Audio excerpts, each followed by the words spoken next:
Hello everybody, welcome to Poli Games. I'm your host Joseph, and today we are reviewing the Gears of War Limited Edition Xbox One Elite controller. What a mouthful. This controller is in a limited run at the very moment, and Elite controllers, they've been out for a while now. They've been out for almost a year now, and one thing I hear from a lot of people that own one is that how comfortable this controller is, how great this controller is. It's the best controller ever made, and I wanted to put that theory to the test because, you know, this controller looks a lot like this Elite controller, right? What's the real aesthetic difference that makes this one way more comfortable than a regular Xbox One controller? Well, first thing, let's go into the features first off. The one real cool thing about this controller is that you could take apart the analog sticks with ease and the D-pad with relative ease as well. Let me just get this off. And replace it with whatever you'd like. It comes with a extra D-pad here that's a concave circle. If you're into the fighting games. They come with domed analog sticks if you're into the PlayStation 3 style analog sticks.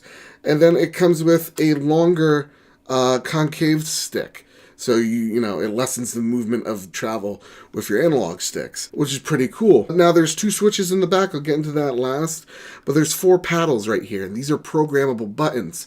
A lot of people, what they used to do was they would program your X, Y, B, and A buttons onto the back of these paddles here so that you don't have to move your thumb off your analog stick, so it can help you aim and move while you're pressing the buttons in the back here. And I always found that interesting. When I was playing Gears, I was playing with all these paddles. I found it actually completely uncomfortable. And I went to my friend, I'm like, I don't know about this controller right now because I have all these paddles here. It's cumbersome. I can't grip the controller. I like to have a firm grip of my controller. And he's like, Joe, you only need like 1 paddle here for Gears, at least to start off with. Just take the paddles off. And that's what I did. And I found that I was able to grip the controller a lot better with a lot more ease. And I started to do better in Gears with this paddle here. Now, I'm not a pro. I'm not the best yet. It's a lot better than I once was without this controller. But, you know, I still have a ways to go. I still have a lot of muscle memory I need to build up. Now, with that said, these switches in the back, here, I'll take off the paddle so you can see better. These switches in the back actually do something really cool. Normally, when you're pressing a trigger, you see how it goes all the way down. On this controller, you switch it down and the paddle goes midway, making it easier for you to shoot without having to depress all the way in. So it makes it zooming in and out a whole lot snappier. It makes engaging enemies a whole lot easier. So that's pretty cool. I like that feature a lot. And also, not to mention, the grips in the back of this controller are also really comfortable. Now, not to mention also, if these paddles, whatever you want to put on the back of them, you could program this controller any which way. So you can make any paddle, any button you want, whether it's an analog stick, D-pad motion, or, you know, even a trigger button. You can make your paddle do whatever you want, and even other buttons be able to be what you want them to be.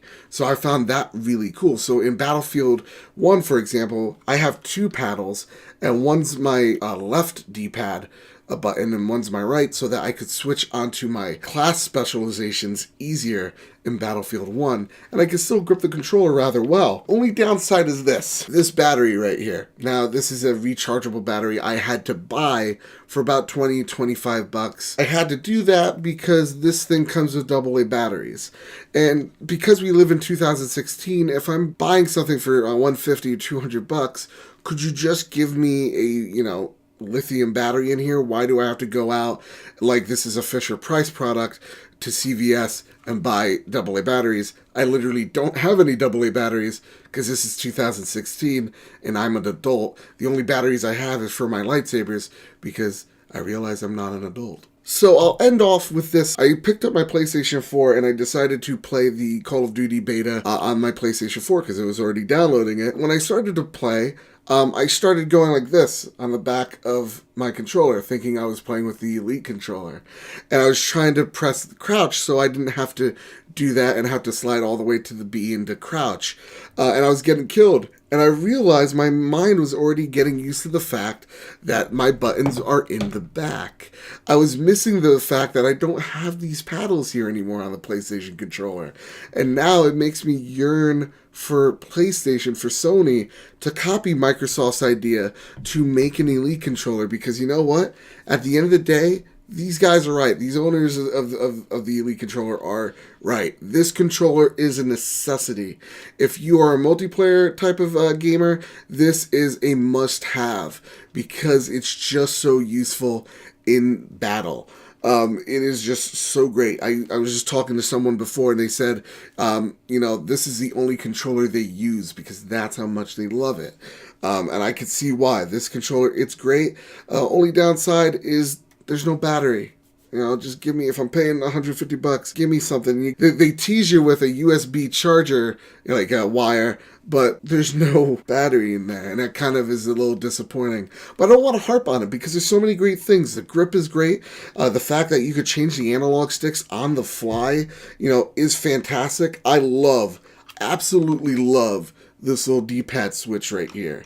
And the fact that, because I'm a Gears fan, if you lift up the analog stick, it says something different. Mine just says Gears of War 4. Very original. And when you lift up this D-pad right here, it says Grub Killer. So that's really neat, just for you special edition fans out there. Overall, if you are a multiplayer type of gamer and you are a hardcore gamer, this controller is definitely for you. This is by far now my favorite controller I have ever owned, and it's only been, like I said, like a week, and I am in love with this controller. And look at that. Look at how easy it is to put together and put apart. Fantastic. I can't say enough great things about this controller. If I were to rate it, it would be anywhere from like a 9.5 to 9.7. Only thing holding this back is no rechargeable battery. But other than that, gang, that's all I got for you guys today. I hope you enjoyed it. I hope you like this so much that you subscribe to the channel, like, share, all that jazz. It helps me out, shows me that you care. We do news videos every week. We do impressions and reviews every time we get something shiny.